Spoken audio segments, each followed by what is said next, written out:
Namaskar everyone. Hi, this is Gitika Bhatia. Welcome back to our channel Divine Spect and welcome back to our series of Rahu in all the houses. कैसे रहेंगे राहु के effects सभी houses में।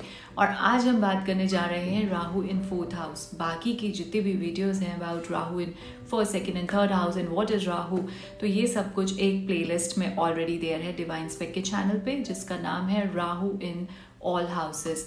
And उसका जो link है वो आपको इस वीडियो के भी इंट्रोडक्शन बॉक्स में दिख जाएगा। So you can always go to this playlist and watch all the videos. और राइट, चलिए बात कर लेते हैं राहु इन फोर्थ हाउस कैसे रहते हैं इफेक्ट्स और क्या होता है। तो राहु के बारे में हम जानते हैं। फोर्थ हाउस क्या रिप्रेजेंट करता है? फोर्थ हाउस जो है वो मन का भाव है हमारा, उससे हमारा मन दर्शाता है और कैसे इमोशंस है, कैसे फीलिंग्स हैं। हमारा मदरलैंड उससे डिपिक्ट होता है, हमारी मदर के रिलेशंस कैसे हैं, हमारे साथ में कैसे कनेक्शंस हैं। इमूवेबल एसेट्स आपके जो हैं जैसे कि प्रॉपर्टी, लैंड, ये सब जो है ये भी रिप्रेजेंट करता है फोर्थ हाउस। और यहाँ बैठकर राहु का जो एस्पेक्ट है वो 10th हाउस पे भी पड़ता है, तो वो कहीं ना कहीं प्रोफेशन, पॉलिटिक्स इससे भी रिलेट करता है। सो जब फोर्थ हाउस में बैठे हैं राहु तो क्या क्या होगा? यदि पॉजिटिव इफेक्ट्स आप देख पा रहे हैं सो मदर के साथ रिलेशंस अच्छे होंगे। कब एकदम से राहु एकदम सडन आपको गेन देता है, वेल्थ गेन देता है, सडनली आपकी जो इमूवेबल एसेट्स हैं वो बनने शुरू हो जाते हैं। और वो कैसे होंगे? क्योंकि आप जो है बहुत ज़्यादा जो मेहनत है आपका, वो जो रिजल्ट है उसका बहुत जल्दी आपको मिलता है।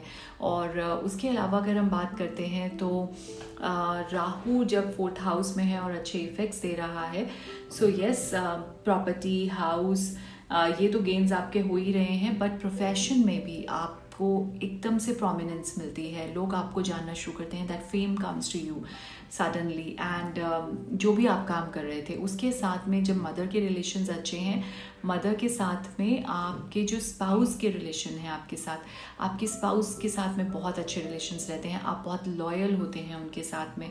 और मदर के साथ मदर लैंड की भी बात कर लेते हैं, तो जो पर्सन है वो मदर लैंड के साथ भी बहुत कनेक्टेड होता है। They want to spend their life, most of their life in their motherland. और अगर नहीं कर पा रहे हैं सो वो बार बार अपने मदरलैंड जहाँ पे उन्होंने अपना चाइल्डहुड स्पेंड किया है वहाँ आना चाहते हैं, उनको अच्छा लगता है बार बार वहाँ आना।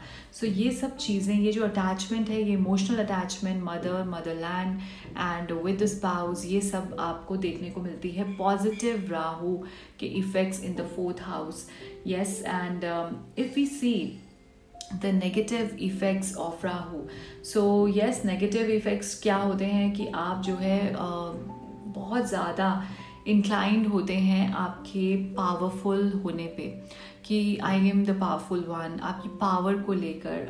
और उसके साथ में आप कुछ ना कुछ जो अनएथिकल है उसमें इन्वॉल्व हो जाते हैं। एंड उन अनएथिकल एक्टिविटीज़ की वजह से आपका फेम, आपका नेम जो है वो फॉल डाउन होता है, वो कहीं ना कहीं उस पर लांछन लगता है। सो ये एक चीज़ का हमें ध्यान ज़रूर रखना है, वो चाहे रिलेटेड टू आपके फाइनेंसेस हो, आपके प्रोफेशन हो, वो कहीं ना कहीं ख़राब हो जाता है, फाइनेंसेस की लॉसेस हो जाते हैं, बहुत बड़े बड़े लॉसेस आपको देखने मिलते हैं। आपकी इमूवेबल प्रॉपर्टी जो है वो नहीं बन पाती है, इमूवेबल एसेट्स की बात करें तो वो नहीं बन पाते, बनने में दिक्कत होती है, या फिर कहीं ना कहीं लॉसेस हो जाते हैं उसमें बहुत ज़्यादा। और यदि आप पॉलिटिक्स से कहीं ना कहीं आप सोचते हैं कि रिलेट करते हैं, सो वो पॉलिटिक्स में भी आप अनएथिकल वेज जो है वो ऑप्ट करते हैं। सो ये सारी चीज़ें आप देखेंगे और आपके प्रोफेशन में इम्पैक्ट आता है, आपके रिलेशनशिप्स में इम्पैक्ट आता है यदि राहु के नेगेटिव इफ़ेक्ट्स आप फोर्थ हाउस में प्लेस्ड राहु को देखते हैं तो उसके लिए एक तो आप अपनी मदर के साथ बहुत अच्छे रिलेशंस बना के रखिए, उनको रिस्पेक्ट कीजिए, वैल्यू कीजिए।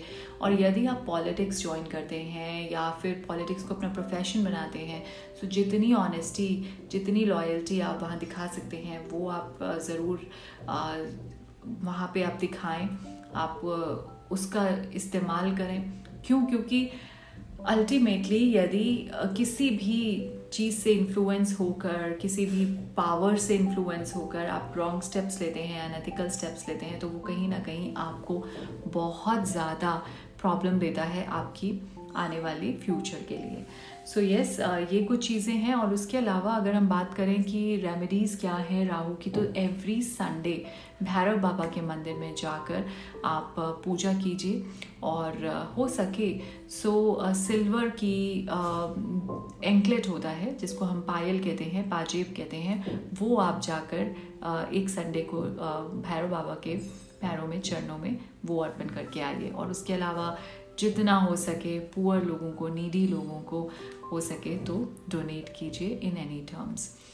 ठीक है, तो इसके साथ ही मिलते हैं नेक्स्ट हाउस के लिए। राहु इन 5th हाउस कैसे रिजल्ट्स देता है और क्या वो आपकी कुंडली में प्लेस्ड है। So will talk about it. Till then, thank you so much. Have a very blessed day ahead.